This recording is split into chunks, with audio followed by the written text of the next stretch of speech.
السلام علیکم، کیسے ہیں آپ سب؟ امید کرتی ہوں آپ سب ٹھیک ہوں گے۔ بسم اللہ الرحمن الرحیم۔ ناول نیم تم میرے نکاح میں ہو، رائٹر نیم منتہا چوہان، قسط نمبر 17، کولن آفتاب، روٹھنا منانا۔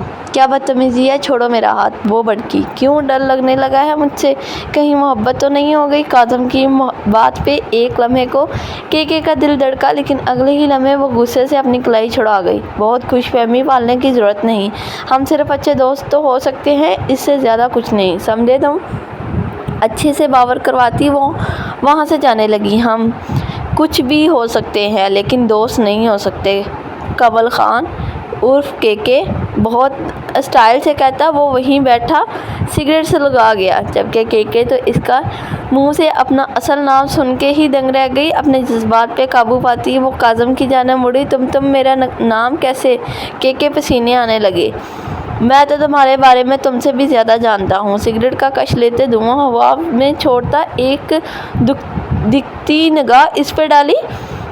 تو اب تم مجھے بلیک میل کرنا چاہتے ہو؟ کے غصے سے اس کی جانب بڑھی۔ نہیں، بالکل نہیں، بلیک میل نہیں، شادی کرنا چاہتا ہوں تم سے۔ اس کی آنکھوں میں جھانکتے وہ اٹھا تھا۔ ایک پل کو کے کا دل بہت بری طرح دھڑکا۔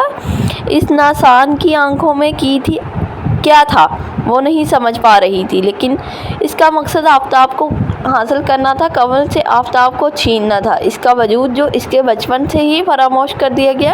اس کا بدلہ تو اس نے اپنی بہن سے بھی لینا تھا، اور وہ کیسے کسی اور سے شادی کر سکتی تھی؟ تم دور رہو مجھ سے، ورنہ اچھا نہیں ہوگا، اور میرا پیچھا چھوڑ دو۔ انگلی اٹھا کے وارن کیا، اب سے میں نہیں تم میرے پیچھے آؤ گی، پورے یقین سے کہتا وہ کے کو لرزا گیا۔ کے الٹے قدم وہاں سے پیچھے ہوتی بھاگی تھی، جبکہ کاظم لب بھینچے وہی کھڑا اسے دیکھتا رہ گیا۔ شہیر انابیہ کو ہاسپٹل لے کے آیا تھا، اس کا بی پی خطرناک حد تک لو تھا، ڈاکٹرز اس کی ٹریٹمنٹ کر رہے تھے، جبکہ شہیر کی آنکھیں نم تھی۔ وہ اپنی بیوی اور بچوں کی سلامتی کی دعا کر رہا تھا۔ آج وہ خود کو وہاں بہت اکیلا محسوس کر رہا تھا۔ تقریباً روز ہی خانم کا فون آتا، پر ایک بار بھی وہ ریسیو نہ کرتا، اور وہ تو ماں تھی، بیٹا تھا سگا، ورنہ روز ہی کال کر کے دل کو مطمئن کر لیتی تھی۔ بھلے وہ کال نہ اٹینڈ کرتا، لیکن دل کو یہ تسلی ہو جاتی کہ اس نے اپنی ماں کا نام تو دیکھا ہوگا۔ آج بھی انہوں نے اپنے معمول کے مطابق شہیر کو کال ملائی، ہاسپٹل کی دیوار کے ساتھ ٹیک لگائے۔ وہ جو مضبوط بنا کھڑا تھا، ماں کا فون آتا دیکھ اپنا ضبط کھونے لگا تھا۔ اس سے پہلے کہ کال بند ہوتی، وہ نہ جانے کس احساس کے تحت کال ریسیو کر کے کان سے لگا گیا۔ دوسری طرف خانم کے دل کی دھڑکن ہی تھم سی گئی۔ انہیں یقین نہ آیا کہ ان کے بیٹے نے ان کی کال ریسیو کی۔ خان نم اور ڈرے لہجے میں پکارا۔ دوسری طرف وہ ضبط کے باوجود رو دیا۔ مضبوط مرد اس وقت بے بسی میں اپنی ماں کے سامنے رو دیا تھا۔ خان، میرے بچے، کیا ہوا؟ وہ بھی ساتھ ہی رو دی تھی۔ انہیں بن کہیں ہی اپنے بیٹے کی تکلیف کا احساس جاگا تھا۔ اس سے پہلے کہ وہ کچھ کہتا، گزرے لمحات آنکھوں میں پھر سے گھومنے لگے۔ لب بھینچے وہ کال کٹ کیا۔ آنکھیں رگڑتا وہ واپس وہیں کھڑا اپنے اللہ سے دعا گو تھا، جبکہ دوسری طرف خانم بت بری آنسو بہائے جا رہی تھی۔ فون ہاتھ میں تھامے وہ پاس لیٹے ارباز خان کے پاس آئی تھی، جو بس ایک ٹک انہیں دیکھتے رہتے تھے۔ اللہ سے دعا کریں ارباز خان، ہمارے کیے گئے گناہوں کی سزا اللہ ہمارے بیٹے کو نہ دے، کہتے ہوئے وہ بری طرح رو دی تھی۔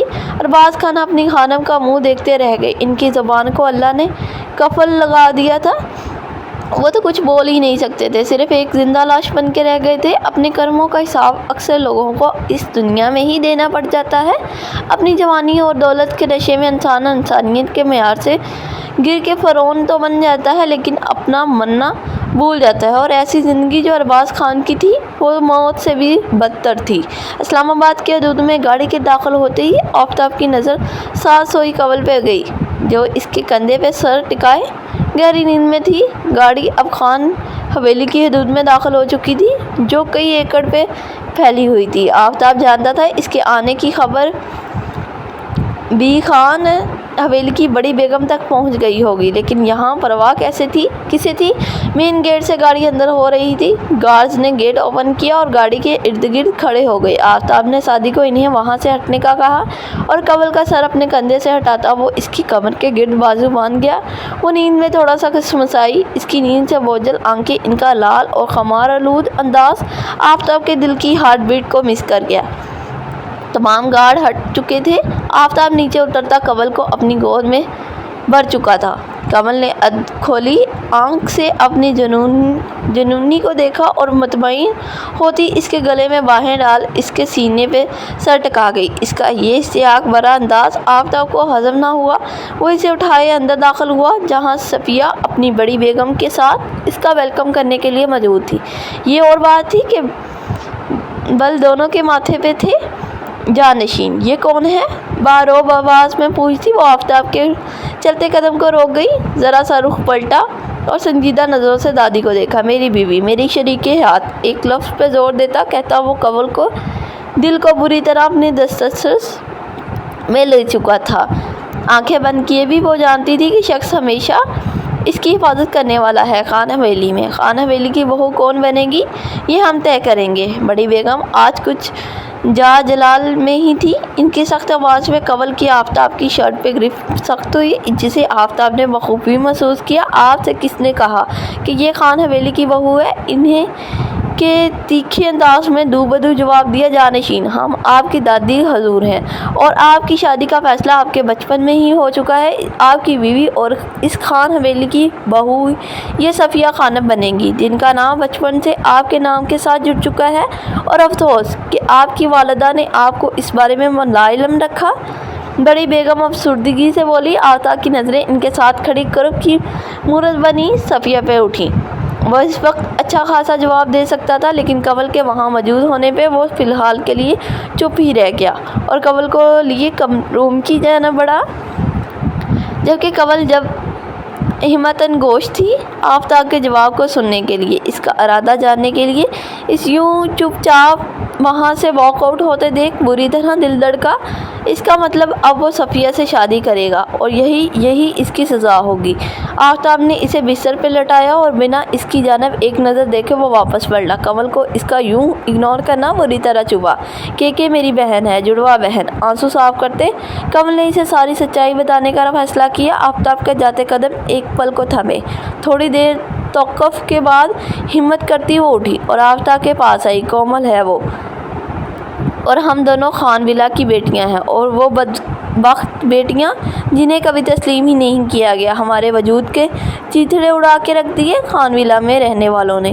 کنول کے انداز درد بو رہا تھا۔ آفتاب یک ٹک سے دیکھے گیا بنا کسی تاثر کے۔ ہم نے بدلہ لینا تھا عباد خان سے جس نے ہماری ماں کو بے گھر کیا۔ ہم نے بدلہ لینا تھا خانم سے جس نے ہماری ماں کی کردار کشی کی تھی۔ ہم نے بدلہ لینا تھا ارباز خان سے جس نے ہماری ماں کو میری آنکھوں کے سامنے جانوروں کی طرح نوچ ڈالا تھا، اور میری ماں کنول کی ہچکی بند گئی۔ آفتاب نے اسے بولنے دیا۔ میری ماں اپنے دامن میں داغ لے کے نہ جی سکی اور خود کو آگ لگا کے ختم کر ڈالا۔ روتے ہوئے اس کے سانس رکنے لگا تھا۔ اتنا درد تھا اس کے اندر کہ آفتاب جو اسے بہت کچھ کہنا چاہتا تھا اس کی حالت کے پیش نظر چپ ہی رہا۔ آگے بڑھ کے پانی کا گلاس اسے تھمایا، لیکن اس کے نہ تھامنے پہ اس کی کمر کے گرد بازو خائل کرتا اس کے لبوں سے پانی کا گلاس لگایا گیا۔ کنول نے ایک شکوہ کن نظر اس پہ ڈالی اور پانی کے 2 گھونٹ پی کے چھوڑ دیا۔ آفتاب نے دوبارہ سے بستر پہ بٹھایا، خود سیدھا کھڑا ہوتا، ایک گہرا سانس بھرتا باہر نکل گیا۔ کنول بیڈ کراؤن کے ساتھ ٹیک لگاتی نیند دراز ہوئی۔ ایک بوجھ تھا دل پہ جو آج سر کا تھا، لیکن ایک ڈر تھا جو آج بھی قائم تھا، آفتاب کو کھونے کا ڈر جو اس کے دل میں گنٹلی مارے بیٹھا تھا۔ دیجے سے فون پہ بات ہوئی تھی۔ انہوں نے کہا ہے کہ وہ سفر نہیں کر سکتی تو ان کی طرف سے اجازت ہے رخصتی کی۔ رضیہ خاتون نے شوہر کو اطلاع پہنچائی۔ وہ سوچ میں پڑ گئے۔ جانتا ہوں ناراض ہے وہ ہم سب سے، افسردگی سے گویا ہوا۔ ناراض نہیں ہے، ان کی طبیعت واقعی نہیں ٹھیک، وہ سفر نہیں کر سکتی۔ رضیہ خاتون نے ماں کی سائڈ لی تو فیض صاحب چپ ہو گئے۔ سب تیاریاں مکمل ہیں؟ انہوں نے اڑتے ہوئے سرسری انداز میں پوچھا، اور دونوں باتیں کرتے باہر نکلے کہ اتنے میں